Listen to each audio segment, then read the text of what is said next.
Oke, halo semuanya, jumpa lagi di channel Petani Ekspor ya. Di kesempatan ini saya bersama Kang Ani mau bahas nih pertanyaan dari teman-teman nih, banyak ini melalui WhatsApp, terus ada juga komentar YouTube gitu. Biar gula aren keras atau biar tahan lama gitu ya dari petani itu seperti apa gitu ya. Mungkin nanti kita akan tanya-tanya nih Kang Ani, biasanya kalau untuk gula aren yang keras itu gimana sih caranya gitu ya, karena banyak yang tanya tuh. Ati pakai laru anu endah laru di sana mangu pamepes ka kondang itu geus kondang we nya anu paling utama lebih bagus mah kondang. Oke, jadi buat teman-teman yang belum tahu raru, kalau di sini bahasanya raru. Kalau mungkin bahasa umumnya itu kayak pengawet ya, yang kalau kita cuma pakai organik aja ya.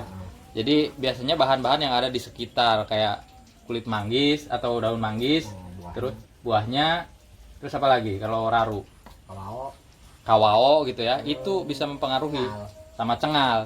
Nah, bahan-bahan itu yang tadi raru itu biasanya dimasukkan ke dalam bumbung gitu ya. Kalau di sini kan bumbungnya seperti ini nih, yang pakai bambu.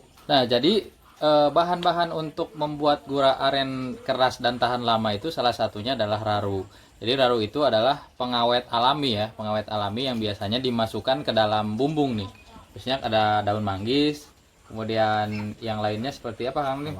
Kawao, terus cengal. Nah, seperti itu. Jadi sebelum bumbung itu ditaruh ke tandan arennya, biasanya dimasukkan itu dulu. Gitu. Seperti ini apa namanya? Jadi daun manggisnya itu diremas-remas gitu ya, biar kalau buah diiris atau enggak diiris kalau buahnya gitu ya. Nanti dimasukkan ke dalam bumbungnya atau bumbungnya kalau di sini bambu seperti ini gitu ya, seperti itu.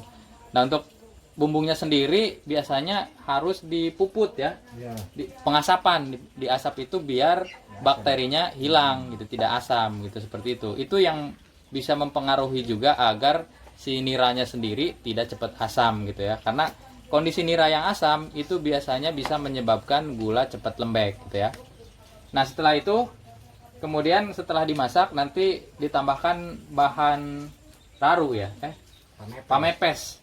Jadi pamepesnya pengeras lah kalau bahasa ini. Kan ada di beberapa daerah yang menggunakan minyak sayur gitu ya. Kalau di kami itu memang menggunakan bahan-bahan yang organik yang ada di sini aja.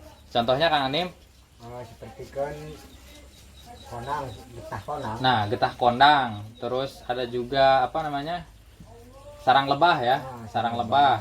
Terus pakai kemiri juga ya. Kemiri bisa gitu. Tapi kalau di sini menggunakan bahan-bahan yang organik aja gitu. Hal-hal seperti itu sebetulnya yang bisa membuat gula aren tahan lama gitu. Nah, untuk yang lain mungkin di penyimpanan gimana nih Kang Anim? Untuk di penyimpanan. Ulah diingkeun dinu tiis, kudu dinu haneut sarwana kudu aya di handap eta aya aset. Ya.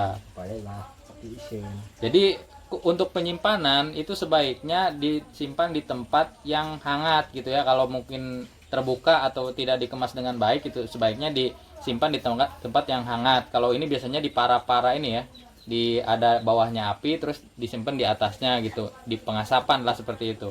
Nah, kalau yang untuk disimpan di tempat biasa biasanya memang itu cepat lembek lah seperti itu. Jadi untuk membuat gula aren tahan lama itu mulai dari penyadapannya harus steril, harus terhindar dari asam ya. Terus untuk menghindarinya ya seperti pakai pengawet yang organik tadi seperti daun manggis untuk penyadapannya. Kemudian ditambahkan lagi nanti pamepesnya menggunakan bahan-bahan organik juga seperti kemiri, terus ada sarang lebah gitu ya, dan lain-lain seperti itu. Mungkin itu ya. Terus di penyimpanan juga nih yang berpengaruh. Di penyimpanan harus disimpan di tempat hangat. Seperti itu kurang lebih ya untuk tips agar gula aren tidak cepat lembek dan tahan lama. Terima kasih. Jika kamu merasa video ini bermanfaat, jangan lupa klik tombol subscribe untuk mendukung channel ini.